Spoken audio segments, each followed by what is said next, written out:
Assalamualaikum warahmatullahi wabarakatuh. Apa kabar pemirsa Indonesia? Semoga Anda senantiasa sehat dan selalu berada dalam lindungan Allah Subhanahu wa taala. Amin ya rabbal alamin.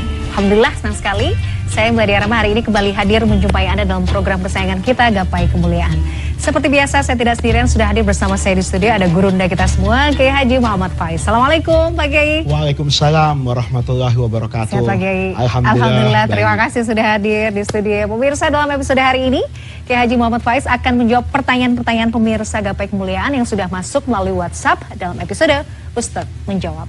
Nah, bagi Anda pemirsa yang juga memiliki pertanyaan, saya tidak bosan-bosannya mengingatkan Anda untuk mengirimkan pertanyaan Anda, baik berupa pesan teks maupun dalam bentuk video melalui nomor WhatsApp yang tertera di layar kaca. Baik Pak Kiai, kita akan bacakan langsung pertanyaan pertama ini dari Bapak Rudianto di Solo.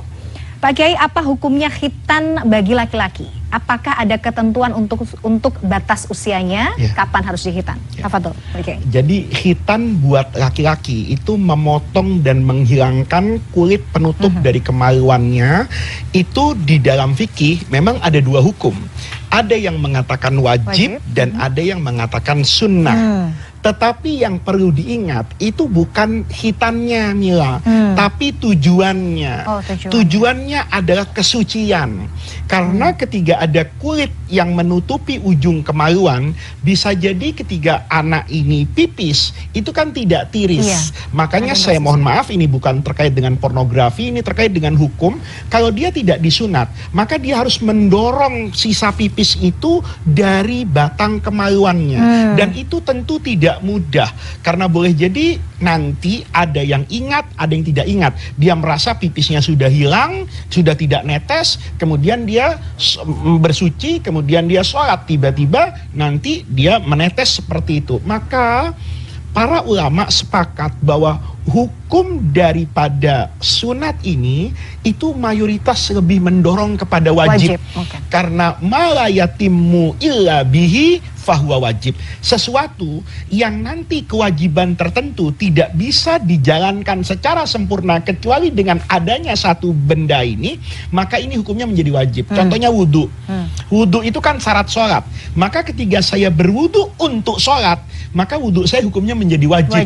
Karena tanpa saya berwudhu, sholat tidak mungkin terjadi. Kalau saya nanti di ujung kulit kemaluan itu ada pipis yang sudah keluar dari kemaluan tapi tidak tuntas, masih ada di bawah kulit sana, maka sholat saya nanti tidak suci. Karena saya sholat sedang membawa najis. Jadi itu hukumnya.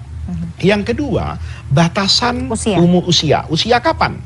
Yang pertama, ada dua hal yang harus diingat nih oleh bapak yang punya anak laki ini. Yang pertama, kewajiban itu akan bermula saat dia akil baligh, ya, karena dia punya kewajiban sholat. Tetapi yang kedua, yang kewajiban mukallaf ini harus diperhatikan. Kalau dia belum mukallaf dan bapak belum menyunati anak itu, bapak punya perhatian yang lebih kepada anak tadi. Misalnya, ketika dia pipis kemudian ke masjid, jangan sampai nanti dia tidak pakai pempes atau apa, pipisnya itu tiris ke masjid. Maka bapak bertanggung jawab atas kesucian masjid. Adapun usia yang ideal, apa saat baru lahir, apa lebih, itu tidak tanya kepada saya, Mila. Tanya kepada dokter anak. Apalagi dokter urologi, yang tentu setiap orang itu berbeda kondisi tubuhnya. Jadi kalau bapak mau nyunat anaknya, ada yang masih bayi, dan dokter merekomendasikan anak bapak ini sehat, daripada lebih cepat, tidak terasa ini, daripada nanti dia besar, sunat, oke. Tapi kalau kata dokter karena kondisi anak itu, tunggu dulu pak, sampai usia sekian, silahkan.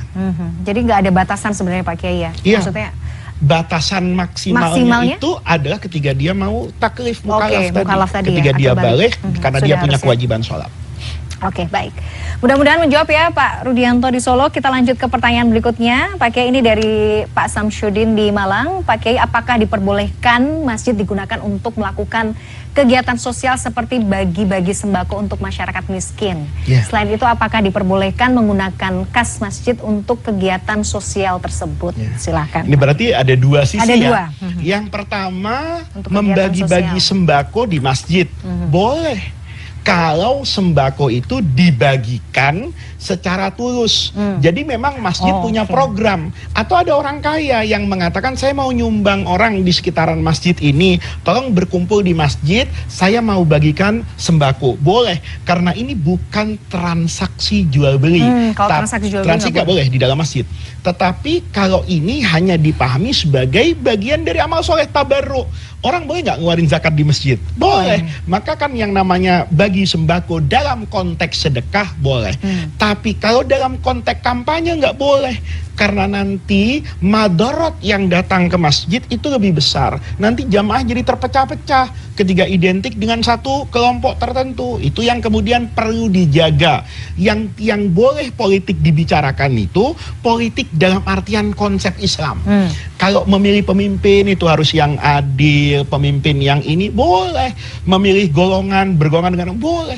Tapi menyebut nama partai dan capres tertentu apalagi itu mengarahkan berbahaya, misalnya, mengarahkan karena nanti akan menjadikan perpecahan di dalam masjid. Nah, itu yang perlu diperhatikan. Yang kedua, menggunakan kas masjid. Jadi kalau menggunakan kas masjid ini harus hati-hati. Maka yang paling baik dan benar ketika masjid ini, Mila, masjid itu zaman Nabi memiliki banyak fungsi. Ada fungsi tarbiyah sebagai sekolah. Dulu kan tidak ada sekolah, yang ada orang belajarnya di masjid. Masjid juga jadi pusat pemerintahan. Begitu banyak kebijakan diambil oleh Rasulullah itu di dalam masjid. Tetapi yang bersifat apa kebijakan ini? Kebijakan umat gitu loh. Bukan politik partisan, melanggengkan kekuasaan dan sebagainya. Itu dibicarakan di kantor partai politik, bukan di dalam masjid. Nah, oleh karena itu, karena masjid memiliki banyak fungsi, maka sebaiknya kotak amal di masjid itu dibuat banyak sesuai dengan peruntukannya. Kalau kotak amal ini diniatkan untuk masjid, maka yang ada di kotak itu atau yang dimasukkan transfer itu rekeningnya, maka itu hanya untuk kemaslahatan masjid. Misalnya apa? Mengganti karpet, listrik, bayar listrik, air dan sebagainya, ya, atau menggaji pegawai, itu masih boleh karena terkait dengan masjid. Atau misalnya orang yang bersih-bersih masjid, kita berikan kopi sama nasi uduk, itu boleh karena untuk maslahat masjid. Tapi di luar maslahat masjid, kalau peruntukannya untuk masjid nggak boleh. Nah, oleh karena itu banyak masjid yang baik sekarang kotaknya beda-beda, untuk anak yatim, untuk masjid, untuk fakir miskin dan orang tidak mampu atau apa. Maka nanti itu sudah berbasis peruntukannya. Itu jadi jawabannya. Tidak masalah ya Pak Kiai. Asal tadi dibedakan ya, peruntukannya. Baik. Gitu. Pak Kiai, menarik sekali, masih ada beberapa pertanyaan yang harus dijawab, tapi kita harus jeda dulu. Pemirsa jangan kemana-mana, Gapai Kemuliaan masih akan kembali sesaat lagi, tetaplah bersama kami.